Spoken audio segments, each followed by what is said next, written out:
speakers, guests, ladies and gentlemen. Thank you for joining us today for the Huawei Tech4City Community Event, the power of technology in promoting our vibrant culture. I'm Genevieve and I'll be your host for today. This is the second of our three-part series for the Tech4City Community Event, where we work together with our partners and the community to bring about conversations and insights to integrating technologies in our various aspects of our daily lives. Here at Huawei Singapore, for the past 21 years, we have been dedicated to working closely with our partners to digitally transform businesses and revolutionize the way we live, work, and play. We embark on our journey of giving back to the Singapore community in this Tech4City initiative.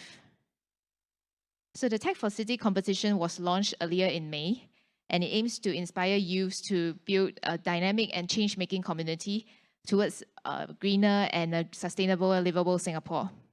We held our very first community event themed nature last month, and we invited speakers to share about how Singapore can spearhead environmental conservations in our region and also using digital technology.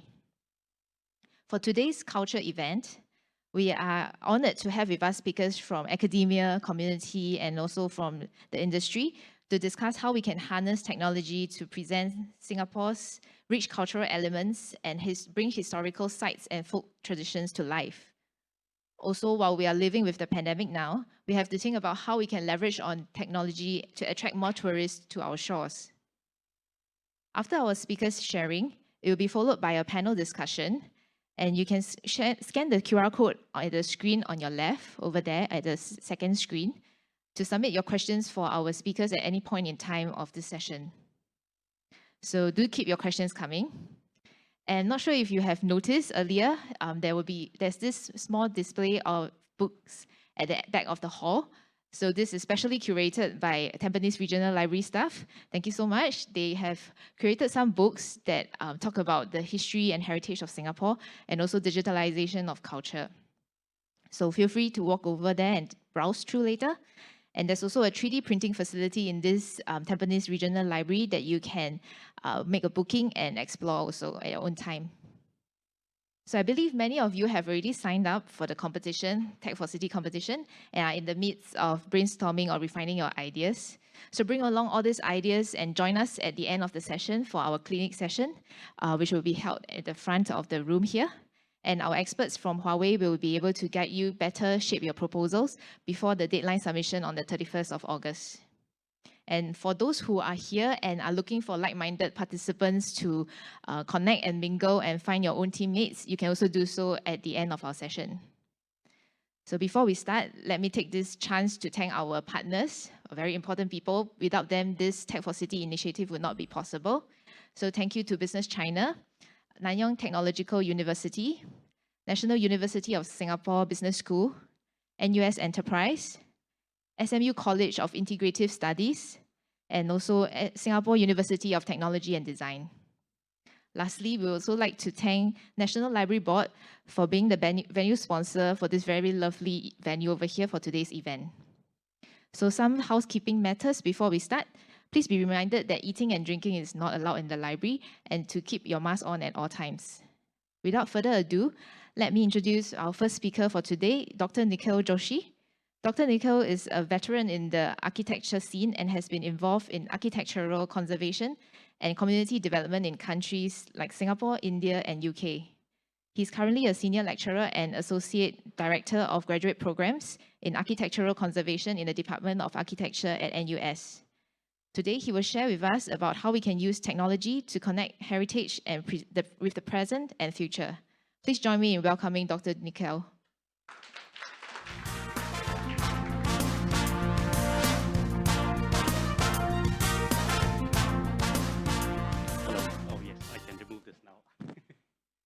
Thank you, Huawei and Genevieve for inviting me and a brief introduction. So I'm not going to waste time because I've got only 15 minutes and teachers can talk, and 15 minutes is nothing. I can have 2.5 hours of lecture. So I'm going to talk about technology and how do we connect technology with heritage, because that's the entire idea, Tech4City. I want to ask people sitting here that when we talk about cities, what's the first thing comes to your mind. Usually, if you are a Singaporean, it will be buildings, right? Tall buildings, probably the ones in the CBD area, iconic buildings like Marina Bay Sands and things like that. But coming from India, which is still a developing nation, and studied in England, which is a developed nation, and a long history, both India and UK and Singapore in a way as well. Cities are, for me, the one thing which is make the city unique is culture. Is culture, and cultures are two types. Two, you can divide them.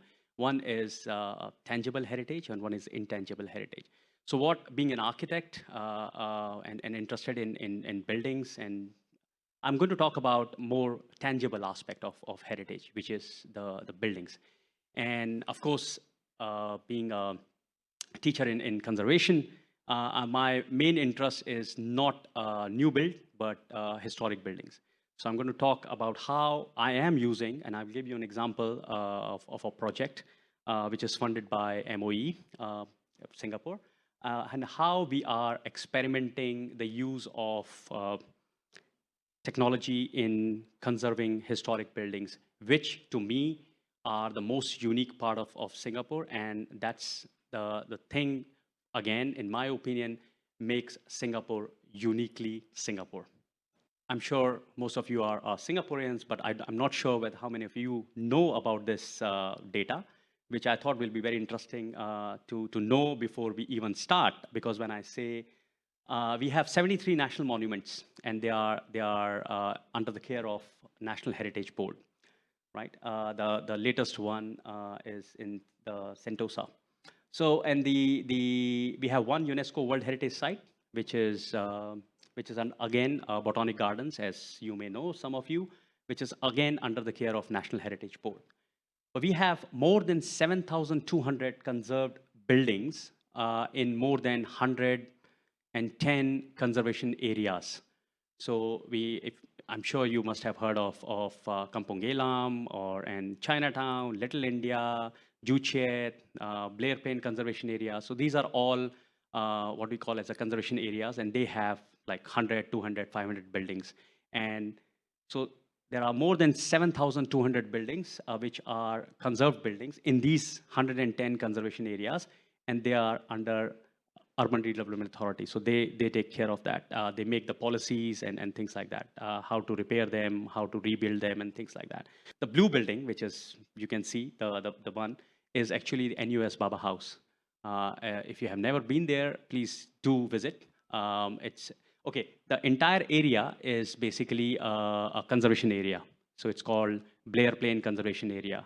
It's just opposite the Singapore General Hospital. So next time, if you have time, please go and visit it. A very beautiful building, a Peranakan house, more than 100 years old.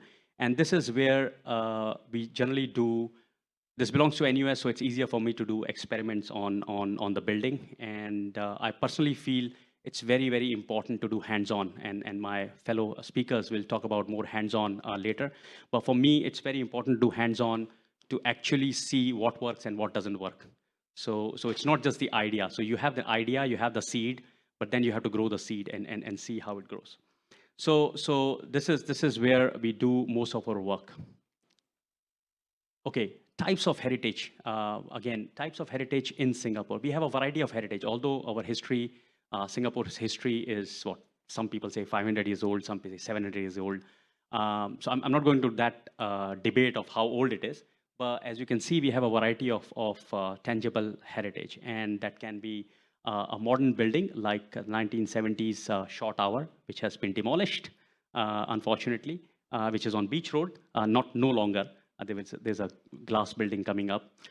Then we have this beautiful cast iron fountain, and then we have the Baba House, which is a very typical and a Chinese townhouse, and we have plenty of shop houses as well. So we have a variety of modern buildings. We have vernacular architecture. We have structures, bridges, and this sort of bandstand and botanic gardens and things like that. Okay, so now what? So how technology helps? So what happens, unfortunately, in Singapore is the the the entire vision of development that we had to develop was I think was ingrained too much, and in that process of developing, which I'm not anti-development, to be honest. Some people think that architects, conservation people are anti-development. They don't like development. They want everything old, old, old. It's not like that. So I am a person who wants me. Of course, change is inevitable. Change is going to happen. You and me cannot stop change. But what we can do is, how do we balance that change? How do we make sure that that change is not too rapid? It's not too much. So how do we balance that? So we need development, and we also need history and heritage as well, because remember, that gives the identity to the city. So otherwise, there will be nothing. There will be like all the history will be erased basically. We don't want that. So um, what has happened is 80s and 90s and before COVID, I can still find the traditional building materials and the traditional craftsmen. Not in Singapore, we don't have any, to be honest. If I have to repair a building like Baba House, I have to get the craftsmen from China or from Malaysia or from Taiwan, right? Materials same wise, I can't find traditional building materials in Singapore, so I have to get it from Malaysia or from China as well. I'm not going to go into details of that, but this was the case before COVID. I can still fly them before COVID, and I will pay them. They will stay here and they will repair and they will go. But then COVID happened, and then the building still needs repairment. The building still needs repairing and everything. But I cannot fly these people from these countries because they cannot fly. So what do? Ask the building, stop. I don't have the materials. I don't have the craftsmen, and I cannot maintain. So I just came back from Malacca. We have research center there as well. After 3 years, I went to Malacca. I used to go like every weekend to look after our building there, a research center. Same like Baba House. It's in bad condition. So again, we straight away started thinking that how we can use, how we can repair it. So in this case, the technology is helping us because Singapore, as you may know, some of you, 3D nation. The vision is to become a 3D nation, use 3D technology for medicine, for manufacturing, for industrial design, and things like that. So that's a government vision. And there's a CNN series also coming up, 3D Nation. So you can Google it and watch. So I thought that since the vision is to become a 3D nation, how I can use 3D technology to repair these buildings, which is very timely because we don't have the materials and the craftsmanship available in the country. So instead of just waiting for the borders to open, who knows when they are going to open, and get everything from overseas, how can I develop the capacity of the country itself? So we decided that we will use 3D technology. And to be honest, I was not reinventing the wheel here. 3D technology for this sort of thing is already being used in other countries, especially in Europe and UK. So what we were doing is we were taking inspiration from them and trying to adapt it to our own needs and conditions. So and then of course we are improving that as well, and which I'll quickly explain.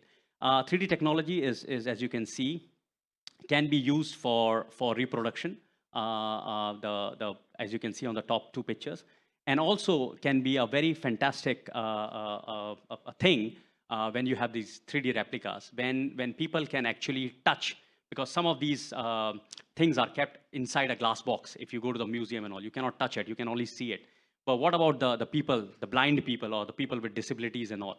So this sort of 3D thing is fantastic to actually touch and feel, and then enjoy and appreciate that heritage. So this has been used for certain years in various countries. Very quickly, I'm going to show you this. So this is how 3D printing is transforming how we understand and appreciate and enjoy heritage. It's very important. The understanding is very important. So for me, the awareness and understanding is the first step of heritage conservation. So this is in Iran, and as we all know, the war and so this was the condition, and these are like few thousand years old, not few hundred years old. So the experts They started scanning it from, this was, I think, if I'm not wrong, from British Museum. They scanned it, they made a mold. Yeah, this is the molding part. And then they use that resin to rebuild it's 4 meters high, the lions, the two lions. So in a similar way, we thought that, hey, well, this was a more like a freestanding piece, but how can we use that to repair our buildings? Can we actually scan, make molds, scan, 3D print, and attach the parts, which I cannot find the traditional materials and the craftsmen now. But so one thing to remember here is 3D technology is not replacing the craftsmanship. It's not replacing the craftsmanship. Some people say, hey, if you do this, then we don't need craftsmen. I said, no. 3D is actually, this technology is a tool to appreciate and understand the heritage better. But of course, if I'm doing it properly, correctly, I'm going to use the craftsmen and the materials. It's until that time when I don't have the craftsmen and the materials, and I don't have the capacity of the country to do it themselves, or then I'm using this technology to. So what we have done is, this is one of the plaster relief in the airwell area of Baba House. As you can see, it was in a very bad condition. So what we do is using a real site, a real problem. So it's not hypothetical that, oh, I can do this in my lab and it works, and I've written a paper, published it, and my job is done. So what we did is we selected one of the relief pattern there, and then we did a 3D scanning of it, high resolution scanning. I'm going to show you quickly later. We put that scanned, the several scanned images and all as an open heritage, as an open library. And then we are in the process of printing it and creating the mold, and also using the resin and the mold like the Iranian people did. And on top of that, then we are going one step ahead and actually coloring it as well. Because these were all colors. Everything has got a significance. The human figures, the flowers and animals in this Chinese thing. And then, and of course the colors as well, they have significance as well. So we are not just doing a 3D print and saying that, oh, this was like this. So after digitally reconstructing it, we are going to print it, and then we are going to apply the colors and the coating, so that we can actually show the colors as well. So the approach was very simple: selection of the building or elements, then scanning them, then putting them in as a part of the library, open library, digital library. Then we model, print, color, coat it with the help of nano coating, and then the most important part is to actually put it back into the original position. That's where the challenge is, because I don't want to damage the original fabric, historic fabric. I don't want to damage that. So again, it will be a challenge, and I just have an idea that I'm going to use strong magnets, but I don't know whether it's going to work or not. It also depends on the weight of the structure. But the idea is to complete the story of the airwell, and people can understand fully and understand that what was the significance of those plaster reliefs, and we can use technology to do that.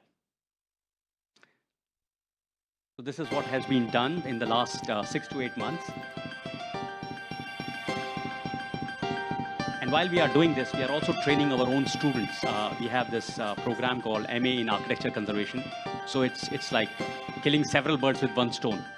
So we are doing a project, and we are also training our own students to how to do this sort of thing. Again, this is part of the capacity building exercise of the country.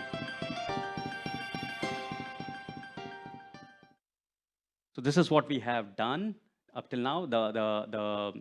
We have played with different types of colors and how those colors work in reality, and the weathering conditions, and whether the color fades or not fades, and things like that. And this is the digital repository and the website we have created, which you all can go and look into it. We are talking about the research, our education, some papers, some books we have published. This is a learning process for us as well. I won't say I'm an expert in 3D technology. These people are, my fellow speakers, but I'm still learning. But I'm learning together with my students and with the help of the external agencies as well. So we sometimes for scanning, we ask Faro, who are the world leaders in 3D technology and in scanning. They make scanners, 3D scanners. So they come and teach us how to use it and the softwares and things like that. So it's a process of learning, and of course we are NUS. Our mandate is education. So through this and with the help of technology, we are trying to see whether, I mean, I'm not sure, you can talk to me after 8 months when then the project is finished, whether we are successful or not, or you can go to Baba House and see if you like the relief or not, and please do email us saying that whether you like or not. Yeah, that's all. Thank you. Thank you, Dr. Nikhil, on your inspiring speech on the capacity building and in architectural conservation using technology. Please visit the architecture website when you are free. Next up, we have Mr. Marc Yap, Art Director for DarkMeta, a local 3.0 startup. Marc is an alumnus from NTU School of Art, Design and Media, and he has just sold his NFT collection on Chinese Zodiac for 1.4 million. And today we'll hear from him about coupling technology to bring about Chinese folklore to life in Web 3.0. Marc, please. Okay, hi. Hi everyone. So my name is Marc. I'll be doing a proper introduction of myself later on. So thank you, Dr. Nikhil, for the speech just now. So Dr. Nikhil has actually mentioned that the craftsmen, the tools are really essential for these kind of things in the modern age. So I am a craftsman. I'm a craftsman. Okay, so let's go on to the next slide. Oh, I have the power for it. Okay, yeah, so these are just some pieces of content: introduction, portfolio, project deep dive, integration, and what's next. Yeah, I'm just going to keep it real simple. Okay, yeah, this is a fancy picture of me. Okay, so what do? I do 3D design, and I'm actually a creative director. So I do all the more than nitty-gritty visuals for many projects. So I'll explain each project in detail later on. Yeah, just going to let you see some of the works that have been done.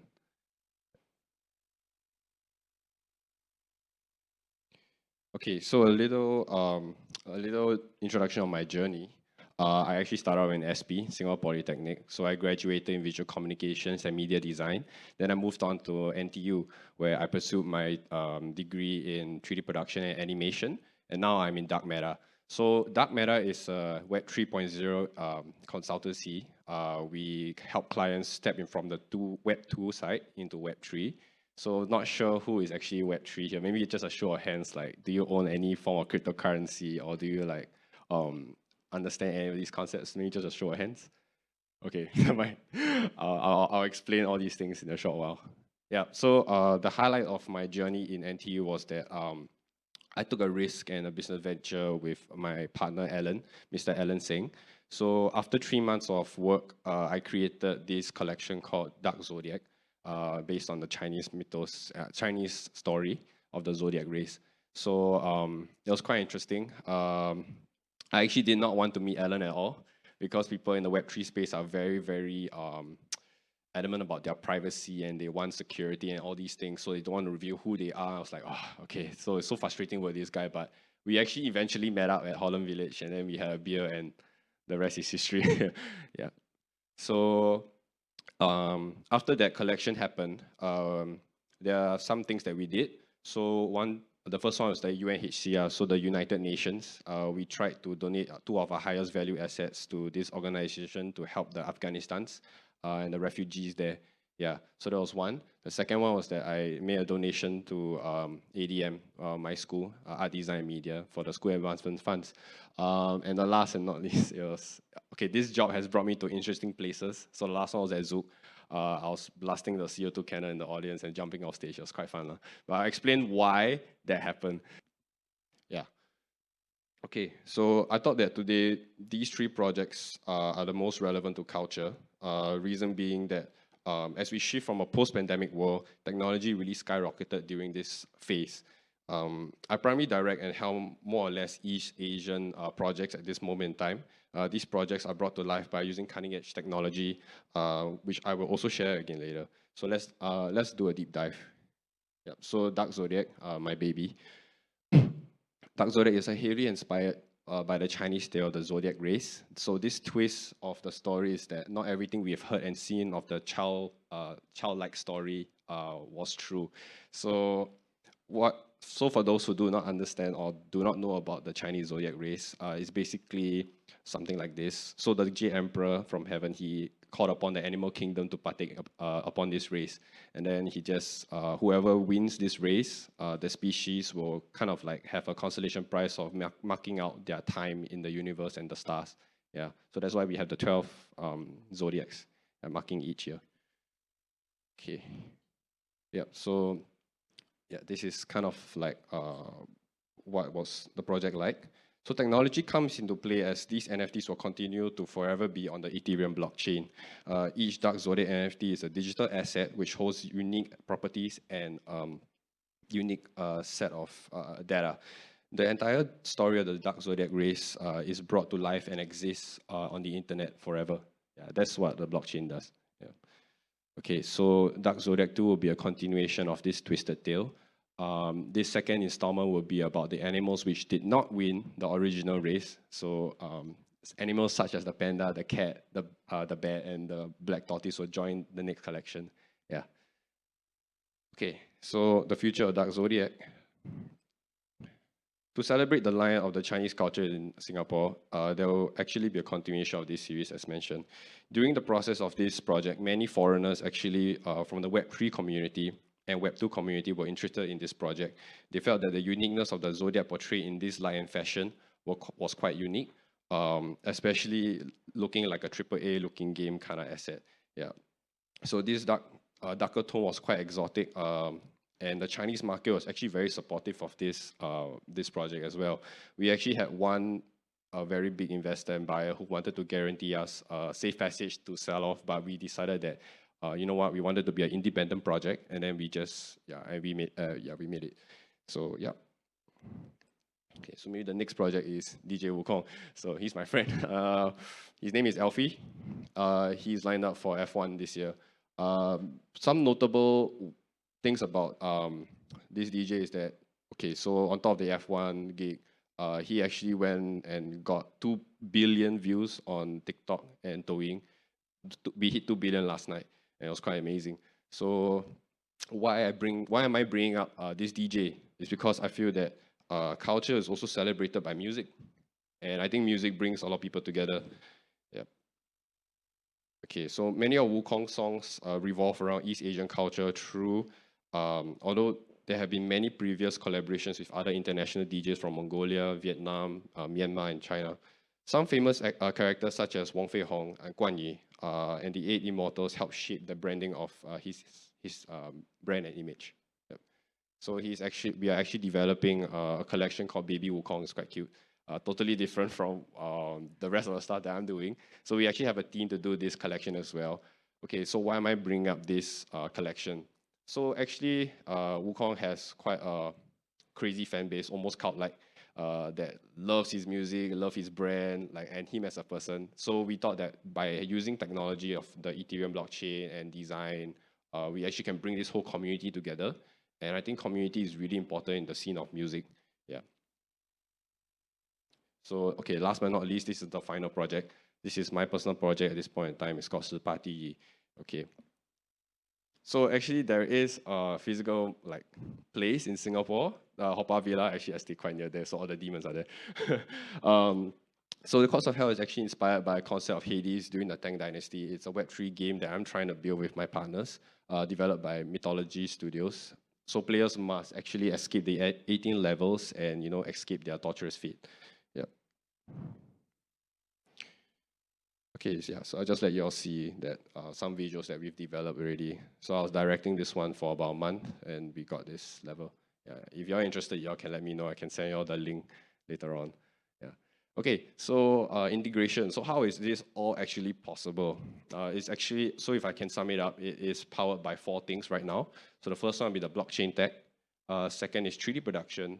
The third will be the metaverse. And the fourth will be real-time rendering. Okay. So what is the blockchain? I'll try to sum it up in 3 sentences, although there's like way too much info. So the goal of the blockchain is to actually allow digital information to exist and to be recorded and distributed and not edited. So it's held together by smart contracts, primarily used for cryptocurrencies. Other pieces of information like legal and product inventories can be stored here as well. Okay, so the next one will be 3D production. So this is kind of like my bread and butter. Every day I open 5 softwares and I just see the entire thing. So 3D sculpting, 3D modeling, texturing, rigging, lighting, and rendering. I do these things every day. It's the stuff that I had to do for all the projects as well. Yeah. So actually, I'd like to play this next concept.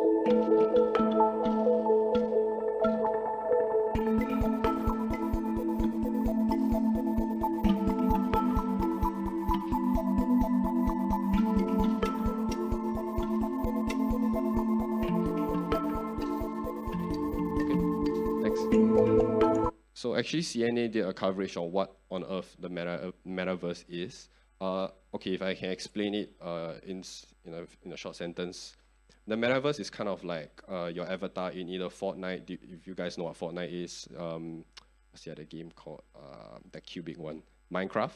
Yeah. So imagine yourself being represented as an avatar, and you exist in this space where all your digital assets hold net value in the real world as well. So that is your net value. Whatever you own in this digital space, you kind of like, yeah, you own. So for those who do not know about the NFT community, that little monkey that you see, that is actually your kind of like your net worth as well. So a lot of people keep that digital asset stored somewhere. Yeah. So the metaverse is kind of like all your digital assets existing in a place, and you are represented in that space as well, the digital space, and then you just kind of like have fun and play in there. Yeah. So if you guys have watched Ready Player One, it's the Steven Spielberg film. Yeah, I think that's the closest representation I can give to this topic. Yeah. So there have been many metaverses already being installed and out there in the world right now. Facebook has already developed one. Baidu has developed Bored Ape Yacht Club, Sandbox, and Decentraland. So these are more commercialized metaverses out there right now. Yeah. Okay, and last but not least, real-time rendering technology. So all this is actually possible by game engines, but the most popular one that I like to use is Unreal Engine 4 and 5. We learned this in school, so this is direct application to what is being done right now. Yep. So this software, Unreal Engine, is primarily used by game developers, films and movies as well, actually. Yep. So actually, sorry, if I go back, The Mandalorian, yeah, if you guys watch Star Wars, they use Unreal technology for this as well. Yeah. Okay, maybe I just play a clip.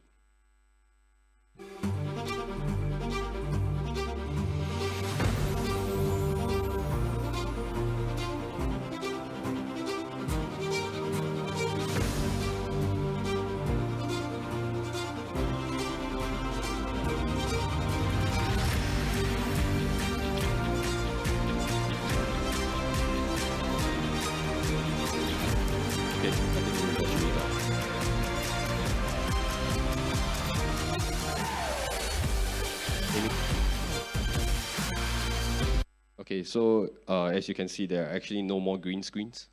Gone are the days. I mean, green screens are still being used in the film industry right now, but actually they're kind of like getting phased out by LED screens as well. So LED screens kind of like project all the 3D production stuff, and then Unreal Engine enables actors, directors to like on the spot. I want this rock here, I want this rock there, and then that's how the entire thing works. So basically, that's Unreal Engine. Yeah. Okay, so with all these tools at our disposal, design has become more technologically advanced and rely on cutting-edge technology. So what we want to do with all that technology and what we portray with it kind of represents culture as well. Yeah. As the world enters another recession, cryptocurrencies are going through another bear market. It's going through a bad phase right now. Yeah.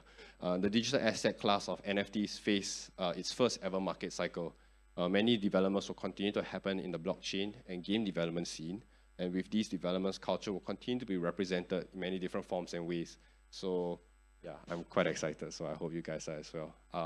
With that, I actually end my speech. If you guys have any questions, like feel free to shoot all your questions at me after this presentation. Thanks. Thank you, Mark, for your interesting presentation on Dark Zodiac, Metaverse, and the cute baby Wukong. So next, I would like to welcome our next speaker, tech enthusiast, Mr. Lim Hong from Hiverlab.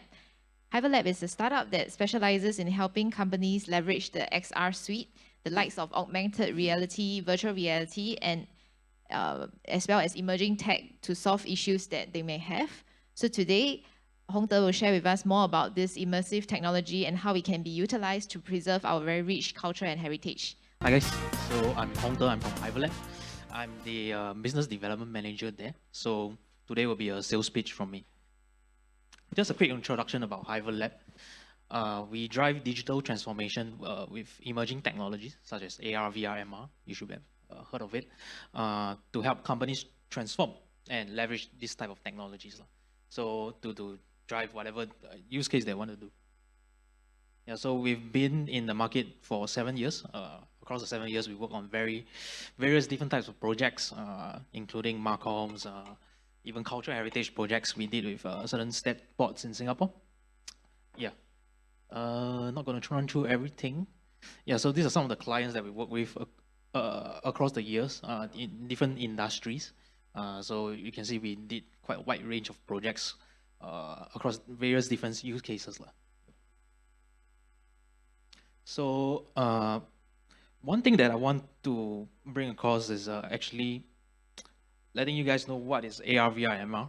Some of you guys might actually know what it is, but basically VR, you can think of it as a goggle experience. So for example, the user will have to wear a VR goggle, and then the VR goggle will encapsulate the environment. So the user will be engrossed in that environment totally. And then on the other end of the spectrum is actually AR. So AR is, you can think of it, very popular use case is Pokemon Go. Yeah, so that's AR. And then mixed reality is in between. So you wear a goggle and then you can actually see through the glass. Yep. So the main use cases that we actually work with clients is actually through the marketing communications use cases. So companies want to promote their products, they want to showcase certain ideas that they have, so they want to leverage AR and VR.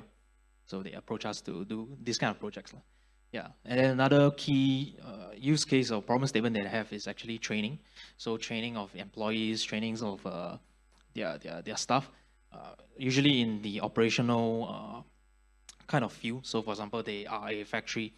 It's difficult for them to train the employees on maintaining new machines. So it's easier for them to train in VR. Yep. And then finally, operations. So it's more like the data or contextual data overlay. So helping out the employees in operations. So overlaying data in AR, VR, MR. Yep. So these are the three main topics that we deal with, and we help customers solve. Yeah, so one of the use case that I want to share, which is culturally relevant to culture, is the project that we did with Huawei and M1. So this is a project for Chingay 2020. The main problem they want to solve is to make the experience more engaging for the viewers at home instead of the people attending the event. So what we did is leverage 5G with Huawei and M1 to create an AR app that the users or viewers can use at home.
Yep. So basically, that's the gist of it.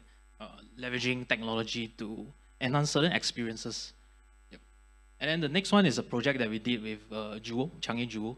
It's not really a cultural project because Jewel is a new development, right? But I foresee that it will be a future culture heritage site in Singapore. Yeah. So this is what we did for them to enhance the visitor experience. Right from its conceptualization, Jewel was envisioned to be the attraction for both international travelers and local visitors. To remain relevant and competitive, not just locally but globally, we need to constantly reinvent and innovate ourselves. Thus, we're always on the lookout for opportunities to enhance our experience, to bring innovation to the Jewel experience for our guests, whether they are here for the first time or as a repeat visitors. Driven by this desire for excellence, we have embarked on the Jewelristic quest. Working with Hiverlab and Heckler, the experts in the fields of digital transformation, design, and animation production, we aspire to provide an experience like no other that opens new door in the AR realism amid our stellar indoor architecture. Marrying the biophilic design of Jewel and the evergreen, well-loved dinosaur theme. This is a one-of-a-kind experience that is bound to be a treat for all senses, be it for the young or the young at heart. So the last 2 years have been quite a difficult time for businesses all over the world as we grapple with the effects of the COVID-19 pandemic. We created Jewelristic Quest with the intention to bring cheer back to our guests as they immerse in an environment that's completely different from their lives and from reality. And since we've opened in 2019, we've been receiving so much love and support from everyone, not just in Singapore but from around the world. And in return for that, we will hope to refresh more and more offerings so that every guest that comes into Jewel will be constantly surprised and delighted. When we planned the story flow, we were very mindful that navigation had to be easy and seamless for the participants. But we also wanted to showcase the lush greenery of the Shiseido Forest Valley, as well as our majestic HSBC Rain Vortex and the Canopy Park. What we want to really achieve is to wow our guests with the larger-than-life dinosaurs being augmented against the physical environment of greenery and water. So knowledge of the traffic flow and expected peak periods in Jewel is essential. This is crucial when we plan the entire game flow as well as the routes from every checkpoint. For example, how does one guest move from one checkpoint to another, especially if they are on different levels. So the main consideration will be the ease of movement, such as having escalators or lifts nearby, and having the two different locations allow the guest to have a bit of a breather and intermission that will allow him or her to enjoy the rest of what Jewel has to offer. I think with the support of Singapore Tourism Board, the Jewelristic Quest experience will be the first of its kind in Singapore, with the immersive AR experience augmented against Jewel's physical environment. With the launch of Jewelristic Quest, we will open the doors to one of the world's largest narrative-driven AR dino business.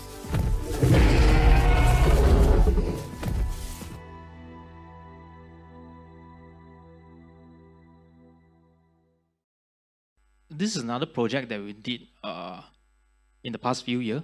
So Hashima is an island in Japan whereby they are mining coal. It's a big player in the coal industry in Japan in, I think, until 1950s.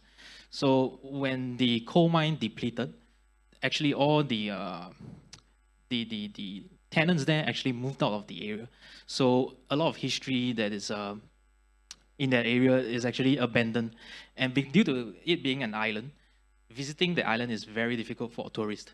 So what we did is we worked with Discovery Channel to create a 360 VR documentary so that we can showcase overlaying the footage that they have into the real location in VR. So users can actually wear the VR goggle and experience the what is it like being on the island during its heyday.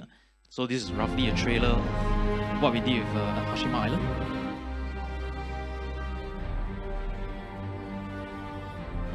So basically we overlay pictures from the past.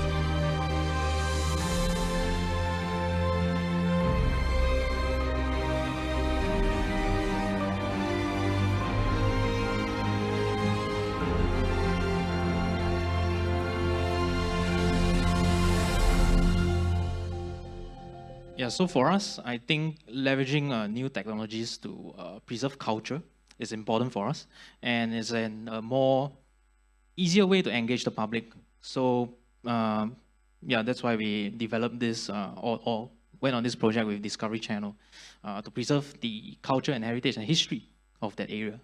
Yep. So this is the project that we did in Japan. Yes, then following is another project that we did overseas is with Famagusta. If you guys are aware, Famagusta is an area in Cyprus. It's a very geographically, politically challenged area. So there are two nations that's challenging their ownership of the island. So cultural and heritage sites there are very, how to say, they are in danger of facing demolishing from the various government. So there's a professor that wants to keep certain buildings alive. So they worked with us to preserve the cultural buildings in VR and 3D. So what we did is we recreate the building in 3D and then display the building in VR. So the tourists or whoever that wants to experience the building can actually visit it in VR instead of traveling to a place. Because the place, if you want to travel, is like North Korea basically. So it's quite difficult to travel there. So we recreated the entire building in 3D. So wearing on the goggles, they can experience the building, see the different artifacts inside there, and different paintings from the area. Yeah, so this is roughly what the experience would be like for the user. Yeah, so for sites that are hard to travel to, this is something that we can do and leveraging the VR technology. Yeah, yeah, maybe we can next slide. Yeah, so there's certain features that we did with this project. First is, like I mentioned, converting the actual building into point cloud data so that we can replicate in VR. Basically recreating the building in the sort of like metaverse kind of concept. Then with that, we can add in interactive functions to make the experience more engaging for the user. So I think we added mini games, stuff, information about the building, so that it's not as boring as reading a book. The users can actually walk around the area and experience the history of the building in VR. Yeah, and finally, we also added in the professor. So he's the overall in charge of the project, and he's giving a guided tour within the VR experience itself. So yeah, instead of reading from text, there can be a guided personnel from, for example, the area to give a tour to the user. Yeah, so to make the experience more engaging. Yeah, then the other project is a project that we did with NEC. So they have the National Arts Center is, I think during that time, has a reopening ceremony.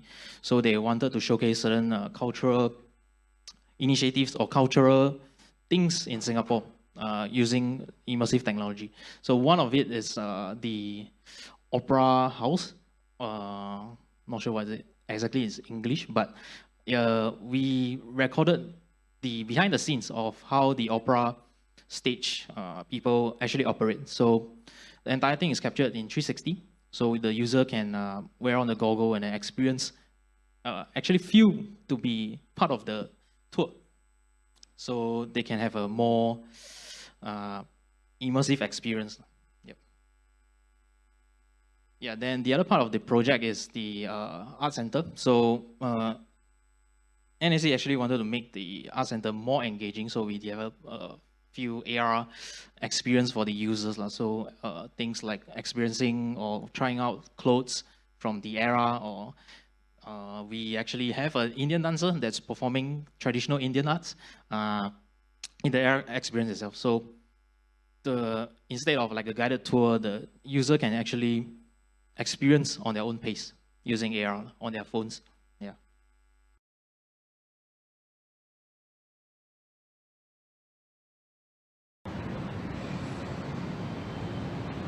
So it's entirely self-guided, and the user can actually experience the whole art center by themselves.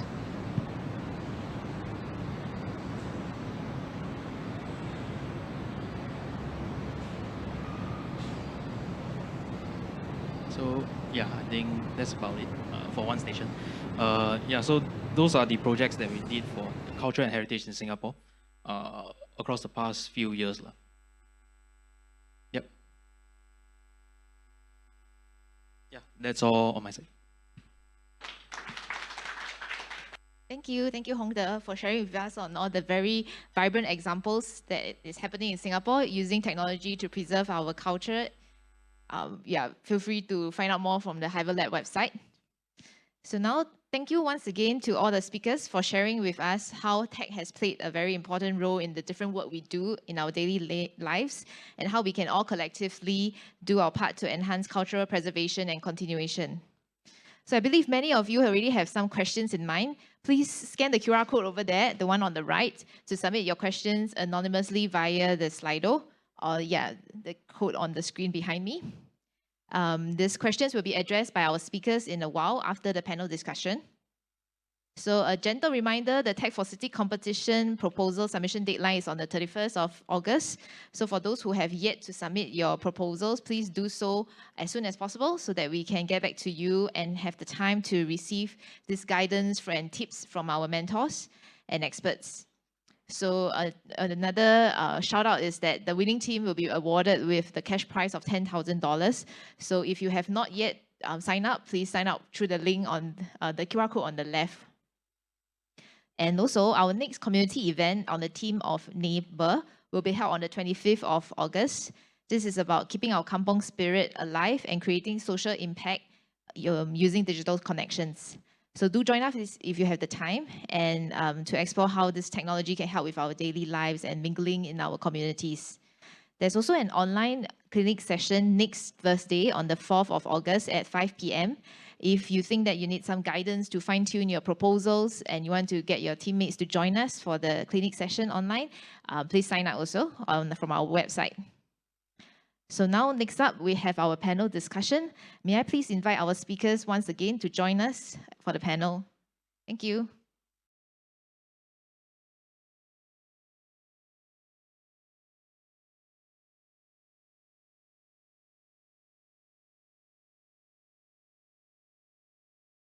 Okay. Yep. So maybe just to kick the ball rolling, the first, I will just give a few questions, and the 4 questions are, the first one is what in your view is the most challenging issue facing Singapore with regards to culture and heritage preservation? Secondly, were there any challenges or obstacles that you face yourself while integrating technology for culture protection? And also, in your views, what forms of collaborations are needed to drive innovation in culture and heritage preservation? And also, the last question is, what technology do you foresee in this that will be a game changer in this field? So maybe for the first question, like what in your view is the most challenging issue facing Singapore with regards to culture and preservation? Maybe can I invite Dr. Nikhil first? Okay.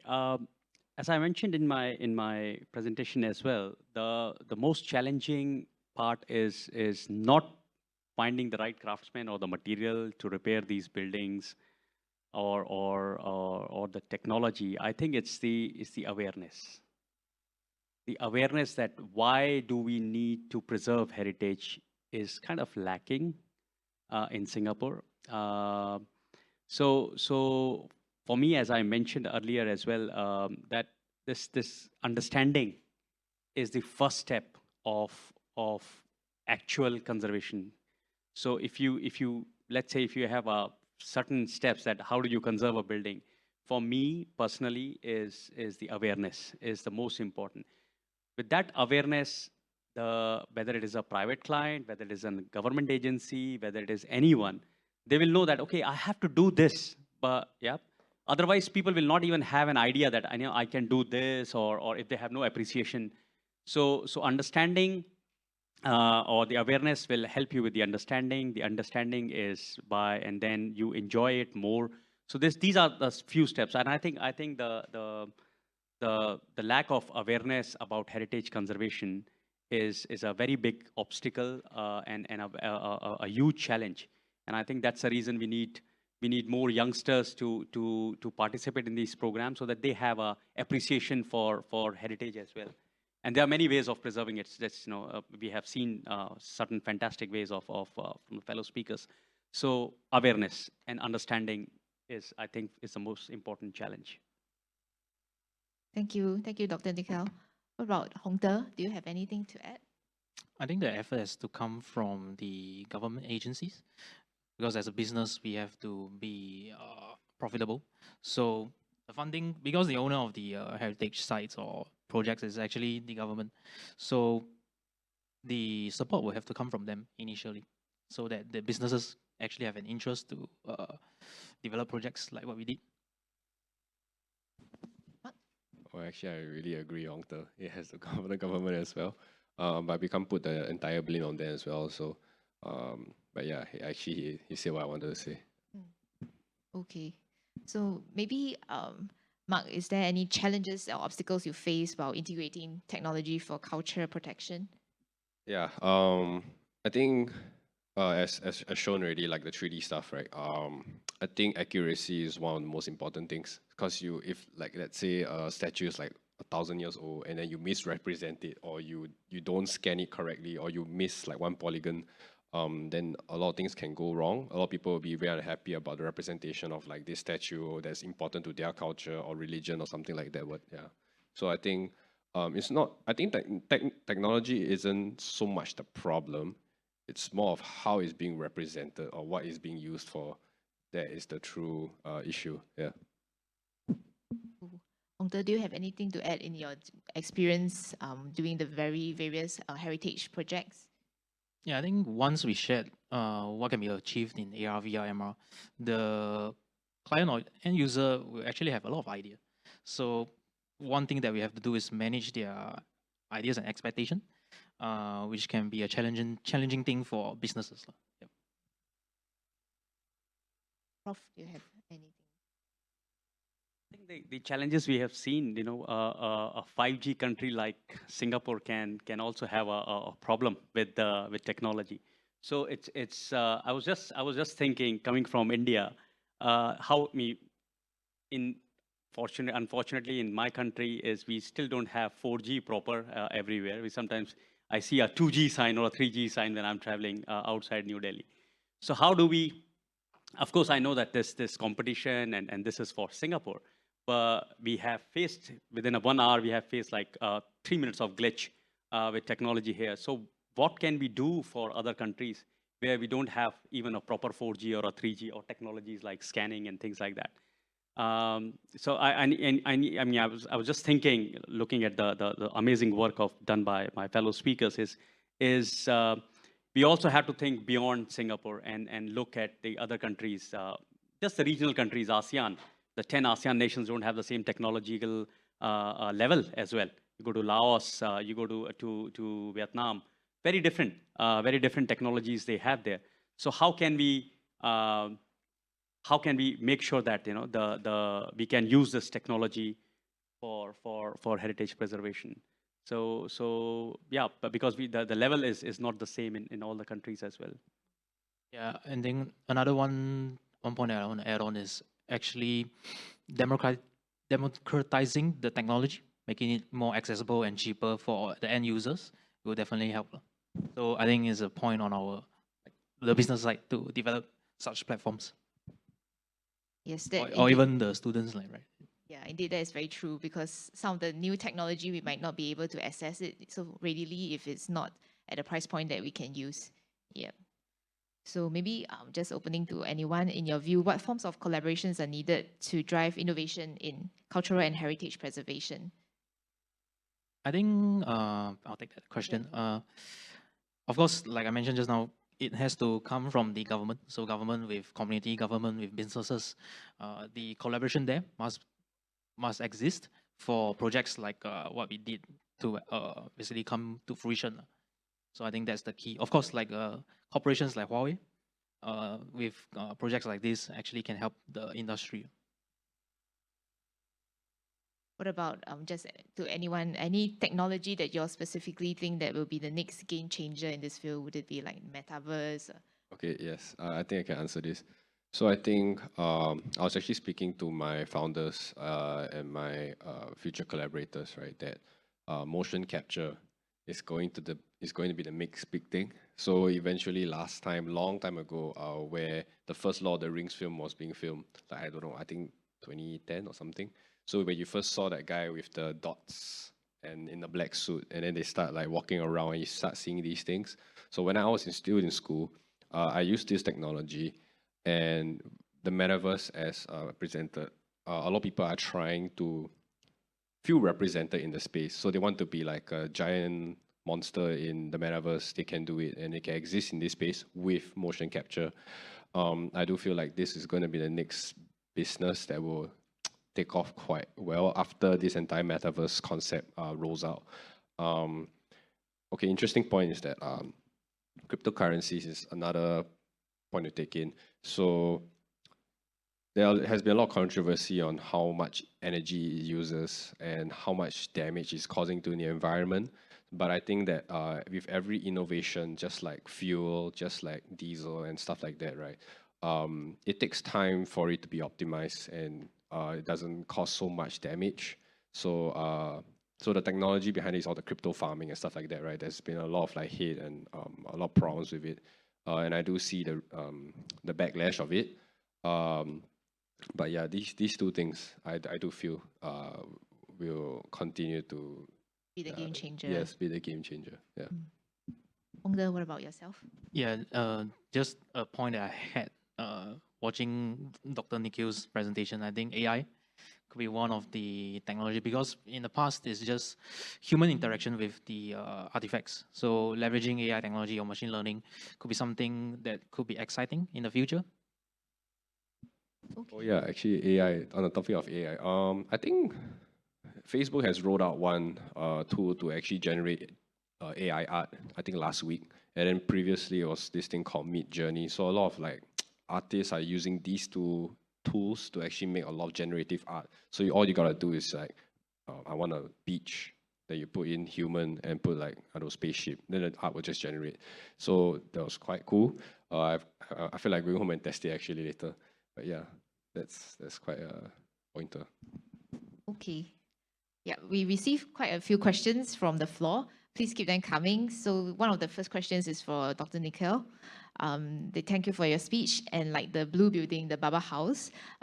This person said he or she doesn't really know of the building. So wondering, is there other of such heritage buildings in Singapore, and maybe you can share a bit about them. If you're talking specifically about NUS Baba House, there are many such buildings which are open for public, which are not converted as a museum.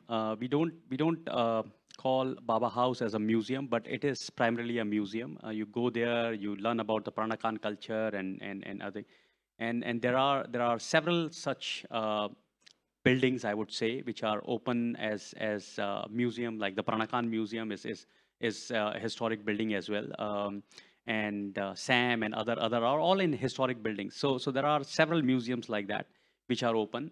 There are some private museums as well. I mean, you have to book in advance, and you have to pay a fees, and then you can enter.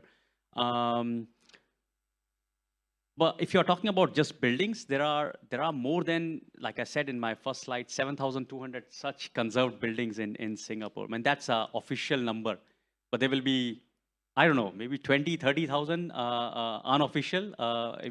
So these are the 7,200 which are actually by URA, the numbers 7,200. So there are plenty of historic building stock in Singapore.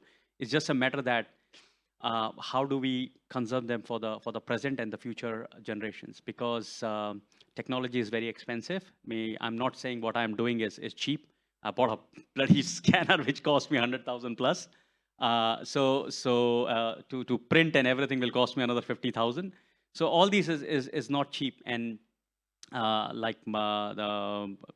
he said earlier, is when the technology is new, it's always expensive. So we need to make sure that it is not expensive. Otherwise, nobody's going to use it. Even agencies are not going to use it, the government agencies, because if you cannot tell them that what's the profit out of doing this for 200,000, they're not going to invest that sort of money. Forget about the private individuals.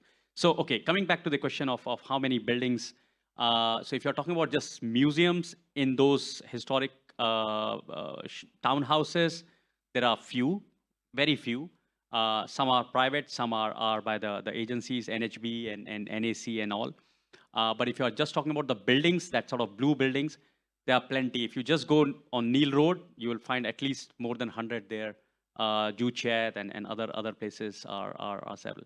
So there is a huge stock of historic buildings in Singapore. We just need to find the right way to conserve them for the future generation, so that they can have an immersive. They have first understanding, and then they say that, oh, I want to preserve this. It's not just I want to demolish and sell the land for a few hundred millions or something. Thank you, Prof. So we have an interesting question here. Someone is interested in the VR, MR dining concept to promote local food culture. So he or she is new to this whole VR technology and the capabilities and wondering where should he or she start. So maybe Hong De can share a bit on this. Yeah, it's an interesting concept, which I think we haven't done before. But one limitation of AR, VR, MR is visuals. If you think about it, for food is actually you must be able to taste the food, and experience maybe the area. So using AR, VR, and MR might be challenging, but you can start from showing the location, where the food is from, how is it being created. But actual experience of the food, I think you can't replace it with technology. Yeah. Yes, indeed. You cannot recreate the taste. Yes. Okay, we have a question for Marc. This person is interested in NFT and wants to know how NFT can create more commercial values in different ways and how to combine NFT with everyone's daily life. Okay, interesting question. We can discuss this also personally later. How you gonna get involved in NFTs? Is it? Sorry. Yeah, correct. Hold on, let me see the question.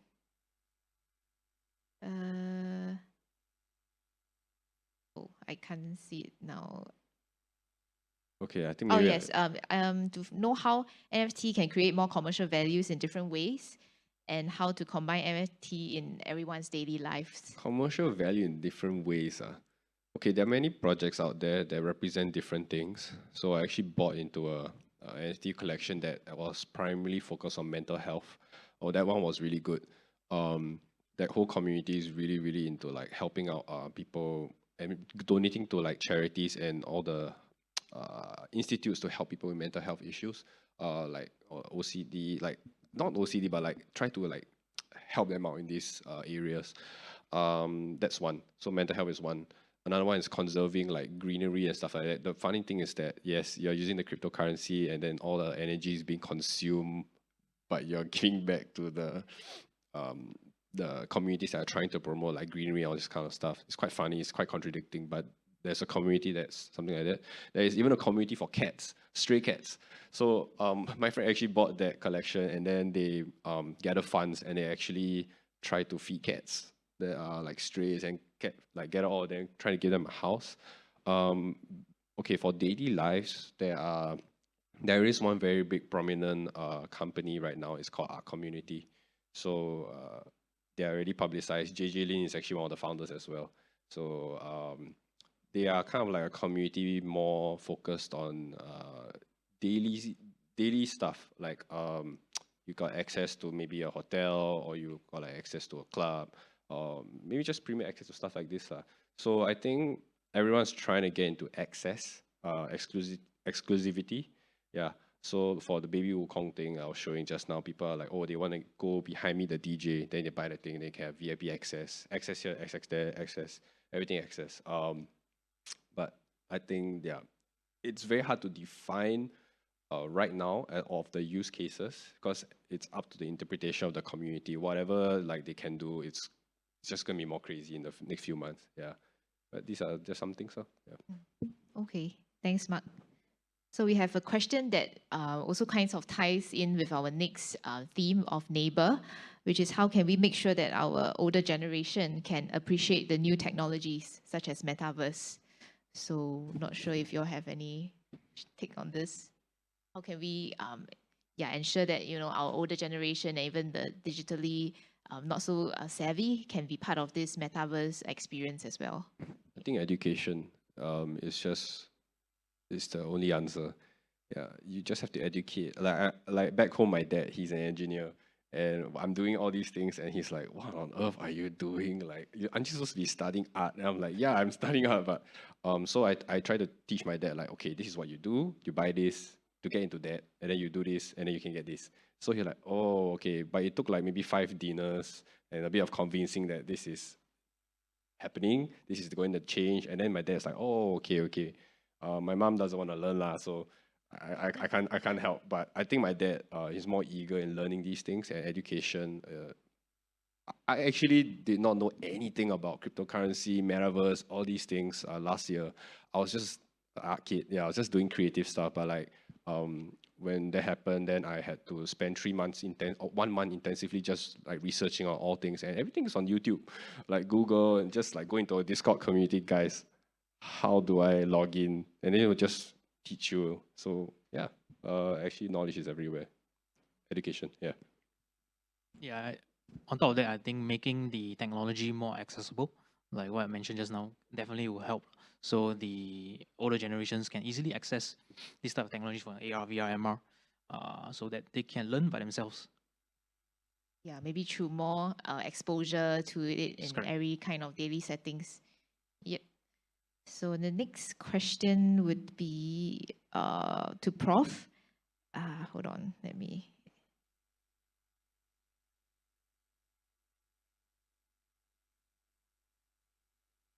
Sorry, technical issue. Okay, heritage buildings are tangible history that are very visible. So other than conservation and preservation, how else can technology be used to make them come alive? I mean, the examples I gave is today was only tangible, the part of the heritage. But through intangible, we also work with intangible, and the example was Chingay and the NAC one. We can actually record oral histories of people. And while I was watching that, I was thinking that how we have been recently donated a property on Neil Road, very near to Baba House, which I'm going to open next month as a soft opening, and then do some work there, both tangible and intangible. So what I have done, while I've been waiting for the building repairs to happen, the actual repairing of the walls and the roof and everything, I started gathering information about the house owners, who used to live there, right? What was their business? Why were they there? From where they came? From Fujian? From here? From there? From where they came? How many owners were there? And when what is built? And so all this kind of the history of the place can be we can use technology, and I'm planning to use technology to again. I was just discussing earlier that how can we do it? AR is a wonderful example of that. Earlier, what people used to do it, they will record it, they will put panels like in a museum or in a library where you see, and then you read all the history, some pictures there. Oh, so XYZ was living here 100 years ago, and this guy came from Fujian and was rich and blah blah blah doing this business. But now this can all come alive, like Hashima, the I'm pronouncing it right? The Japanese thing. And we have seen this. We are doing a similar project for Shaw, the new Shaw Towers coming up on Beach Road as well. The VR and the immersive, and we are connecting Singapore with Hong Kong, and so that's the idea now. Of course, we are going to keep on using and experimenting technology for tangible aspect, but also recording the history, the social history, the communal history, even the architecture history, how the building was built, and things like that, and then showcasing them within the context. So not in a museum or in a laboratory, but actually in the museum. So that's my plan, and I hope the technology is not very expensive, and I can work with them and somehow maybe do a small setup there for the main hall, the reception hall, because I have the pictures, I have the old pictures, not the videos, but I have the old pictures of a funeral happening there and things like that, which I think will be very interesting. Yeah, I think going back to my point, support can come from the government. It's not a government project. Okay, thanks, Prof. Okay, we have a question about NFT. So maybe for Marc, it sounds like an irony when we try to recreate myth and culture through NFTs, but in turn maybe impede the protection of the real tangible item, culture item itself. So what's your take about this? Sorry, can you repeat again? Yeah, it might be an irony that maybe we try to recreate myth and culture through NFT, but then it might impede the protection of the actual real tangible item. Do you think so, or do you think just making it into an NFT token is a way of like preserving the culture? Okay, so right now, I would consider that owning an NFT would imply that, okay, the trend is this, you get this, it will grant you access to more things after that. So that's why I will probably have to go to him, and then he'll say, okay, yeah, we can do all the AR stuff for you, but to actually get the access, like the premier access again, is through the NFT. I wouldn't think it's a cannibalistic thing where, okay, I mint this thing, I make this NFT, and then that's it. It stops there. It's not. It actually goes a step further. So you own this, then you can access you to many things after that. So to actually show, like, give you an example, right? So Facebook, I think Meta, they are developing this like glove thing that you can actually wear, right? I think some of you have seen the footage. So if you're holding on to a 3D object in the digital space, you can feel it with this glove. This glove kind of like helps you feel the weight or something like that, or the contractions of this thing. Yeah, so I don't think it's two different things entirely. The NFT does not actually mean that, oh, it's representative of the culture. I can mean like a fish, but like that fish can give you access to a lot of things. So it's actually two different things. Yeah. If I can just add, I understand the from where the sometimes I also feel the same thing, that you're doing all this tech, and then actually the craftsmen are suffering, and the buildings are suffering. So what's the point of all these things when the actual thing, the real stuff is not being preserved? So because it comes to my mind as well. So I can understand the question, but I think, like I said in my talk as well, it's a tool. It's not a replacement.